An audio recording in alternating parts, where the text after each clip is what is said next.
रोजगार की गारंटी नहीं देते हैं। आप नौकरों जैसा ट्रीटमेंट करते हैं। भयानक गर्मी होती है, कोरोना के समय भी देखा, सबके लिए आपने कंडीशंस की, लेकिन सफाई कर्मचारियों के लिए सरकार बहादुर ने 1 मिनट नहीं सोचा कि उनको भी स्पेशल सुविधाएं, जीने की गारंटी होनी चाहिए। ये सोच की बात है। और मुझे लगता है कि जिस समय इतना बड़ा हमला है, इतना बड़ा हमला सम्मानित जिंदगी का, हर एक व्यक्ति चाहता है कि वो जहां पर है उसका बच्चा, उसकी अगली पीढ़ी एक कदम आगे बढ़े और ज्यादा प्रोग्रेस करे। वहां पर पूरे समाज को पीछे ढकेलने की एक जो सोच है, वह सोच आज हम पर पहले की तुलना में ज्यादा थोपी जा रही है, क्योंकि आज कॉन्स्टिट्यूशन को साइड करके मनुस्मृति को नया संविधान बनाने की कोशिश है।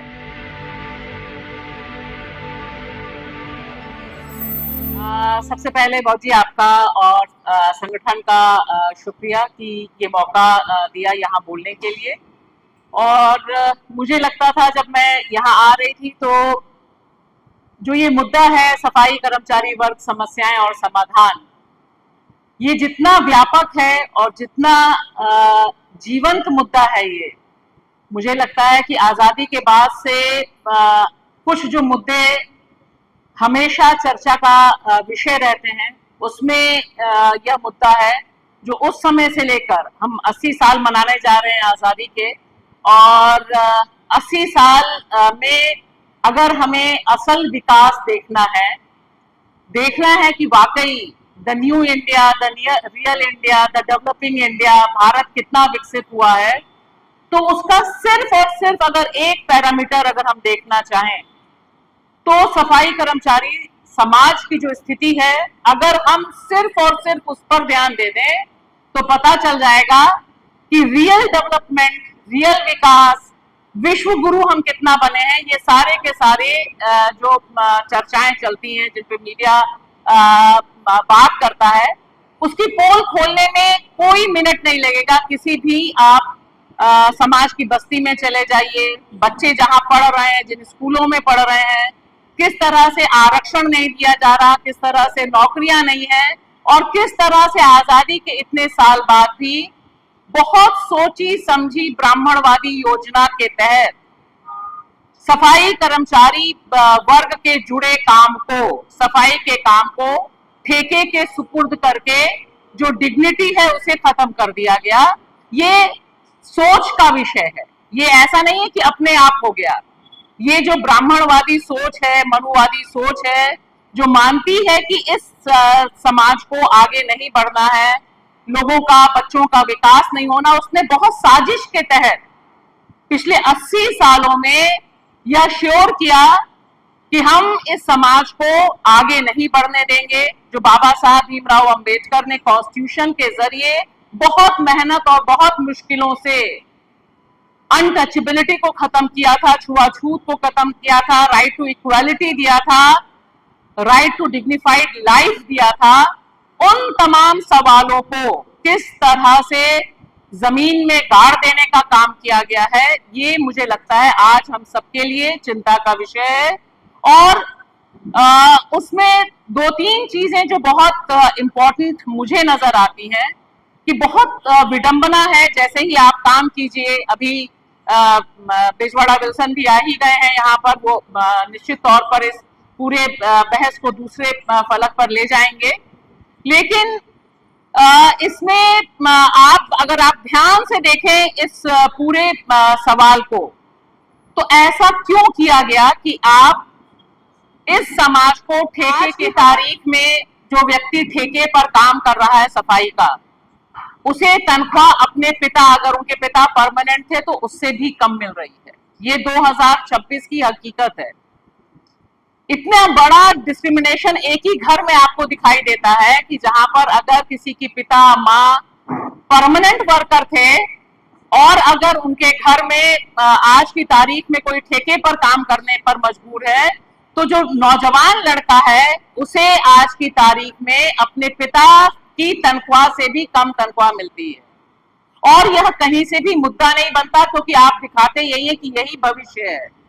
और इसके जरिए जो पूरी कोशिश की जाती है, वो कोशिश ये की जाती है कि अगर समाज पढ़ लेगा, डिग्निफाइड यानी सम्मानित जिंदगी हो जाएगी, अगर सुरक्षित नौकरी हो जाएगी, जिसके लिए यहाँ पर भी जो नारा है, जो सबसे ज्यादा नारा हर प्रोटेस्ट का नारा होता है, शिक्षित बनो, संघर्ष करो, संगठित रहो। सबसे पहला ही नारा जो बाबा साहब ने दिया था वो शिक्षा का दिया था, और उसकी वजह यह थी कि शिक्षा का हासिल करके ही आप जो जाति की प्रथा है, जो जाति के बंधन है, जो पीछे ढकेलते हैं, उनको तोड़ने का पहला हथियार हमें मिल सकता है।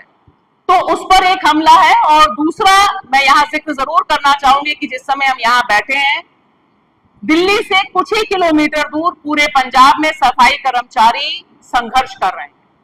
पंजाब बंद किया गया वहां पर, और वह पंजाब जो बंद किया गया वो किस लिए बंद किया गया, क्योंकि उसका रिश्ता सीधे संगठित रहो और संघर्ष करो से है। आप कितने घंटे काम लेंगे, और अगर मैं छुट्टी लेती हूं तो क्या मुझे बाहर निकालेंगे। ये जो ठेके वाले में आपने अनसर्टेनिटी की है, इसे लेकर जो संघर्ष चल रहा है, सिर्फ पंजाब ही नहीं पूरे देश भर में जो संघर्ष चल रहा है, उसे भी देखने समझने की बहुत जरूरत है। बहुत गहरा गुस्सा लोगों में है कि आप उन्हें कोई भी रोजगार की गारंटी नहीं देते हैं, आप नौकरों जैसा ट्रीटमेंट करते हैं।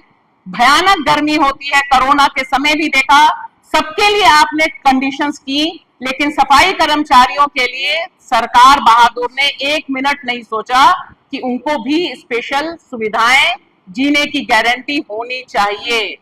ये सोच की बात है। और मुझे लगता है कि जिस समय इतना बड़ा हमला है, इतना बड़ा हमला सम्मानित जिंदगी का, हर एक व्यक्ति चाहता है कि वो जहां पर है उसका बच्चा, उसकी अगली पीढ़ी एक कदम आगे बढ़े और ज्यादा प्रोग्रेस करे।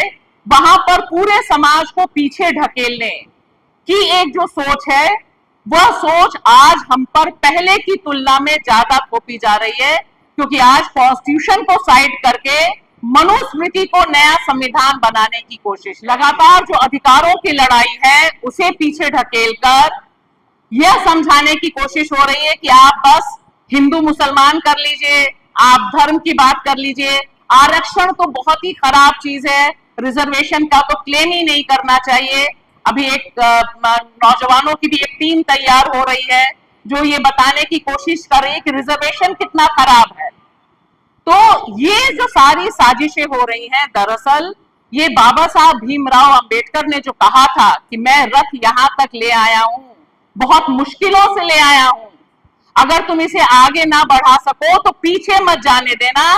तो दरअसल पूरे समाज को पीछे ढकेलने की कोशिश हो रही है, और यह बताने की कोशिश हो रही है कि अब कॉन्स्टिट्यूशन नहीं, देश का हिसाब मनुस्मृति से चलेगा, जाति व्यवस्था से चलेगा, और उस जाति से जिसके बारे में बाबा साहब भीमराव अंबेडकर खुलकर लिखते हैं कि एनिलिशन ऑफ कास्ट, जाति का मूल विनाश होना चाहिए। सोचिए उस समय उन्होंने लिखा, आज वह किताब अगर हम आप सार्वजनिक रूप से पढ़ने लग जाएं, उनकी दो किताबें एनिलिशन ऑफ कास्ट और रिडल्स ऑफ हिंदुइज्म, जिसमें उन्होंने खुलकर बताया कि कैसे समाज को गुलाम बनाए रखने की साजिश की गई, तो शायद यहां पर तुरंत ही पुलिस आ जाएगी और आधे लोगों को उठाकर ले जाएगी, कहेगी कि ये देश के खिलाफ काम हो रहा है। ऐसे माहौल में मुझे लगता है कि हमें यह सोचना बहुत जरूरी है कि समाज के अंदर बहुत बड़े पैमाने पर गुस्सा है। महिलाएं जो प्रेजेंट कंडीशन में रह रही हैं, उनमें बहुत गुस्सा है। उस गुस्से को हम कैसे चैनलाइज कर सकते हैं, उसे कैसे दिखा सकते हैं। आज दिल्ली में जितने लोग हैं, किसी भी अखबार, किसी भी मीडिया चैनल में न पंजाब का स्ट्रगल सामने आया। इससे पहले 2018 में कर्नाटक में सफाई कर्मचारियों ने ऐतिहासिक लड़ाई लड़ी, ऐतिहासिक जीत हासिल की, लेकिन अगर आप पूछिएगा तो किसी को पता नहीं है। सफाई कर्मचारी आंदोलन पिछले 40 सालों से जो संघर्ष कर रहा है कि सीवर और सेप्टिक टैंक में मारना बंद करो, इस समय जब हम बात कर रहे हैं सिर्फ 2026 में 113 लोगों की हत्याएं हो चुकी हैं। हम और आप कहेंगे हत्या, लेकिन न मीडिया कर्मी हत्या कहेगा, सरकार झूठ बोलती रहेगी, क्योंकि वो हमें ना जिंदा रहते हुए देखना चाहती है, और जब हम मर जाते हैं तो भी हमें नहीं देखती है। बड़े पैमाने पर मौतों को भी छुपाने का डर्टी गेम चल रहा है।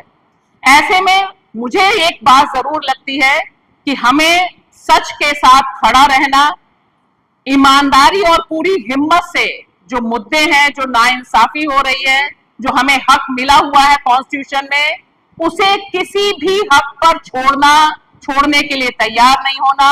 और खास तौर से हम तमाम औरतों को यह मानना कि हम किसी और की नहीं, कॉन्स्टिट्यूशन की औलादें हैं। हम मनुवाद के खिलाफ जब तक जिंदा है तब तक लड़ती रहेंगी, क्योंकि मनुवाद हमें हक नहीं देता इंसान होने का, पढ़ने का, लिखने का, आगे बढ़ने का। और आज का माहौल है कि हमारे समाज और तमाम समाजों का जो युवा है वो मुखर है, गुस्से में है, सड़कों पर उतरा हुआ है। और सड़कों पर उतरा शिक्षा के अधिकार के लिए है, स्कूलों के अधिकार के लिए इस समय बच्चे प्रोटेस्ट कर रहे हैं, सम्मान के लिए प्रोटेस्ट कर रहे हैं। अभी मैंने देखा है कि एक फतेहपुर में एक छोटी सी बच्ची है जो 7th में पढ़ती है और वह कैमरे पर कह रही है कि मेरा सम्मान क्यों नहीं करते जो मुझे स्कूल में टीचर पढ़ाते हैं, क्योंकि मैं दलित समाज से हूं इसलिए मुझे कहते हैं कि तुम टॉयलेट साफ करो।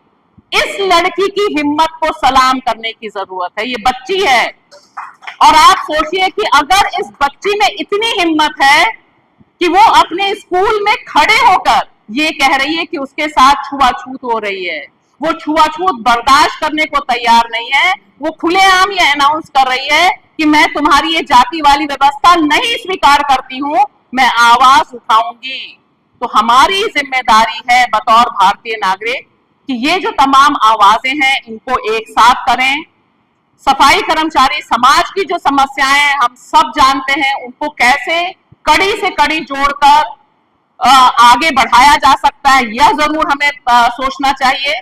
और हर कीमत पर, हर सूरत पर हमारे जो अपने परिवार के समूह हैं, जो हमारे व्हाट्सएप ग्रुप समूह हैं, हमारे जो मोहल्ले हैं, हर जगह इस समय जो हमला है, बहुत तेज, बहुत बारीक हमला है, हमें कॉन्स्टिट्यूशन से दूर करने का हमला। अंत में मैं जरूर कहूंगी कि ये जो हमला है इसे पहचानना जरूरी है और इसके खिलाफ हमें एक सोल्जर बनना जरूरी है। ये सोच के कि हम बाबा साहब भीमराव अंबेडकर के सोल्जर हैं, हम डिफेंड करेंगे कॉन्स्टिट्यूशन को।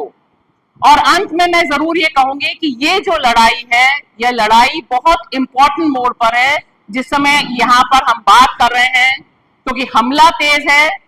इसलिए सबको एक साथ मिलकर आकर आवाज उठानी, बोलना, लिखना, शेयर करना, और समाज किसी भी सूरत में किसी भी साजिश का हिस्सा बनेगा नहीं, क्योंकि जो साजिशें हैं वो बहुत तेज हैं हमें डिवाइड करने की। अभी हमने करमीर जी को भी सुना, डिवाइड करने की बहुत साजिशें हैं, अलग अलग खेमों में बांधने की बहुत साजिशें हैं ताकि हमारा मूल मुद्दा ना हो।